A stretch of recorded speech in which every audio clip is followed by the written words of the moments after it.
Hey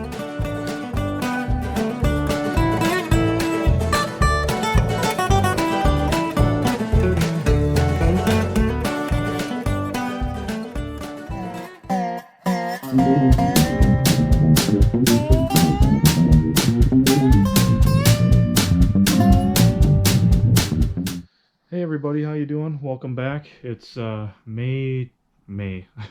28th, and I'm going to give you a little preview about what's been going on here at the house. And there hasn't been any progress on the H, simply because of everything being shut down, and everything's still at Sandblast, and I'm not sure if Bill over at A-Blast is working or if he's shut down.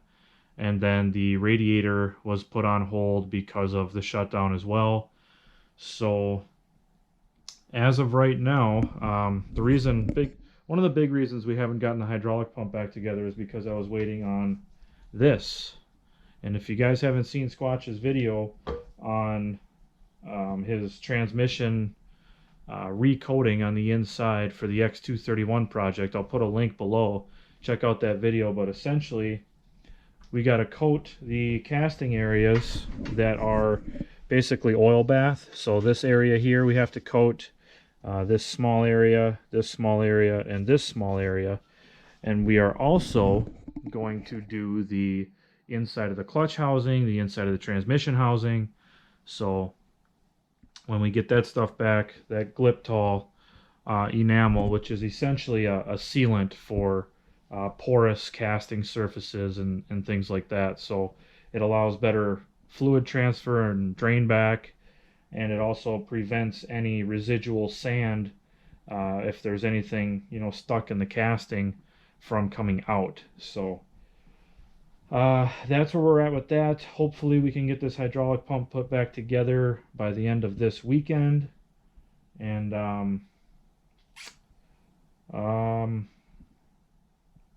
yeah, I mean, there's really nothing else that's been going on because we're kind of at a standstill. So let's take a walk and I'll show you kind of what we've been doing in the back here. All right.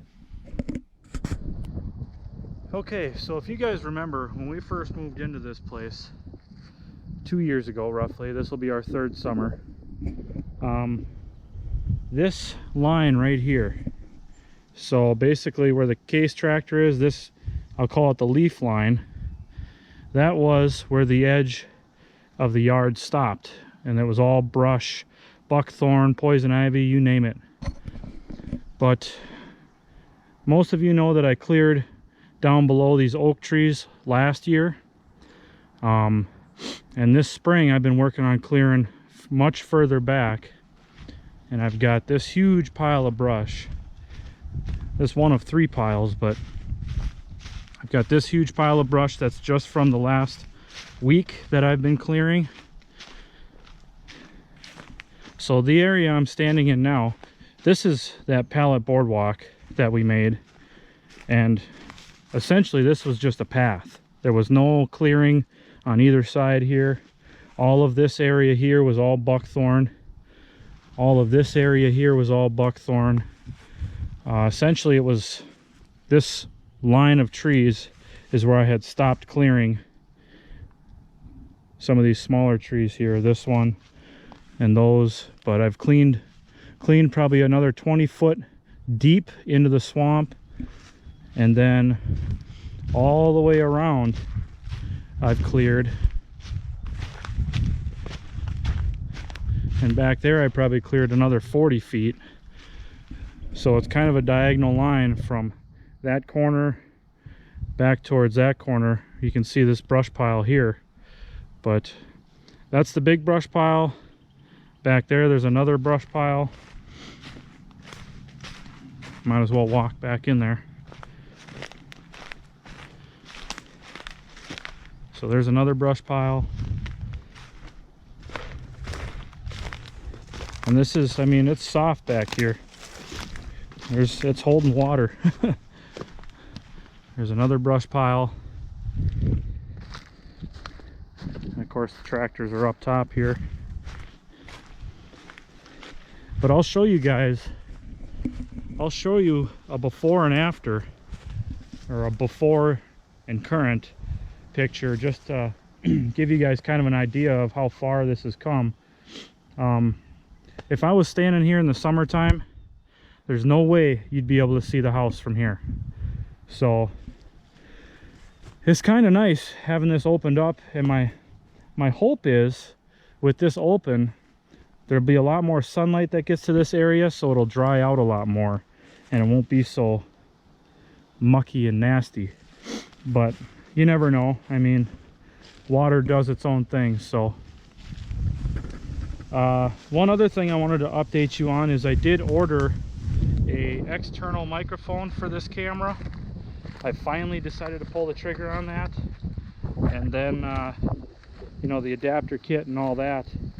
But it's going to be a while before it comes, probably, I don't know, maybe up to a month, depending on what all the shipping does and the essential products and what have you. But oh man, it's a lot of work clearing all this land, but it's going to pay off, I hope. So hopefully, you know, I can get in here and spray for all that nuclear poison ivy that we had.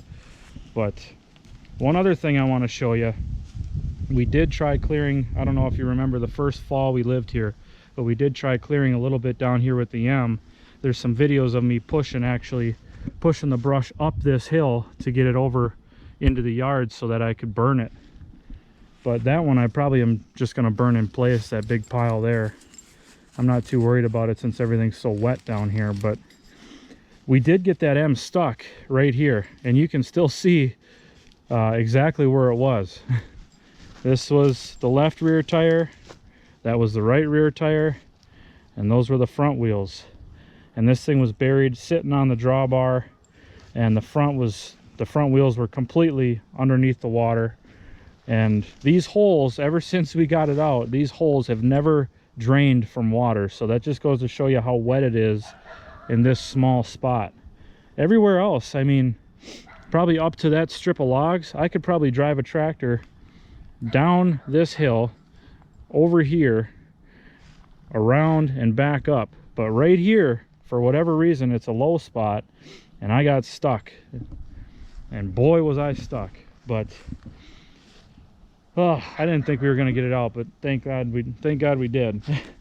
But let's I got some kind of lighthearted comedy I wanted to bring to you guys. And now I want to emphasize that this coronavirus is a serious deal, okay? I'm not in this comedy bit. I'm just trying to bring some light to the situation. I don't want anybody to get offended. We're just all gonna have a laugh, and you know, it's gonna be it'll be funny, I hope. So stay tuned for that. And I think I got a good idea on how we can beat this virus. But that's all I've got. We'll talk to you in a bit. Hey everybody, we're out here in the garage, and I just wanted to reiterate that before we take care of this coronavirus thing, the solution that I have, this is just for comedic purposes, so please don't anybody get offended, all right? So, first things first, I gathered up some materials. This is what you're going to need to keep yourself safe while you're out in the public, all right? You got to find yourself a spare oil bath air cleaner. Number one, this is off the Farm All H. That's going to make a good filter for the air because, for one, it's got a very dense screen for about, I'd say about 10 inches or so of the filter element itself. Second is you fill the bottom with oil. You know, it calls for straight 30 weight oil, but because our lung suction isn't as powerful as a tractor's suction, I would say probably use a lighter weight oil, like 10, straight 10 weight. So we've got our air cleaner. We've got our breather hose, which I just took from my shop vac. And then we've got our utility belt, okay? So first things first is we've got to figure out how we're going to mount this to our person, okay? Then we have to figure out how we're going to get the filtered air up to our good old noggin up top into our lungs. And last but not least, we got to figure out how we're going to attach it to our face. So let's go ahead and start with this process.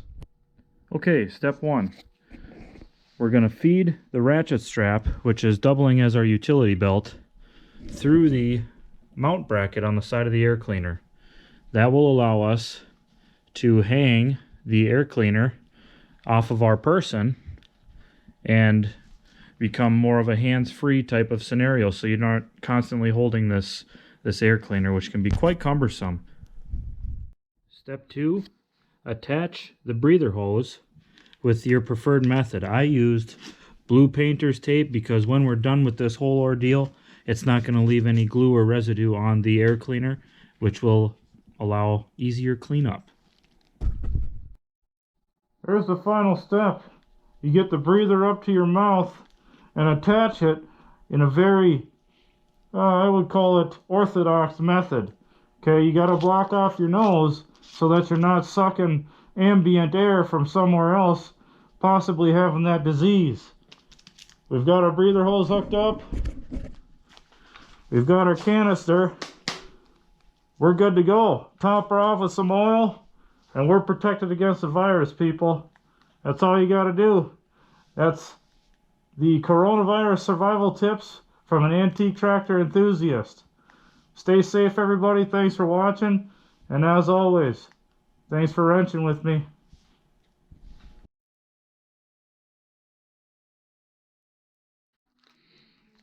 I can't get it off my face. Ugh.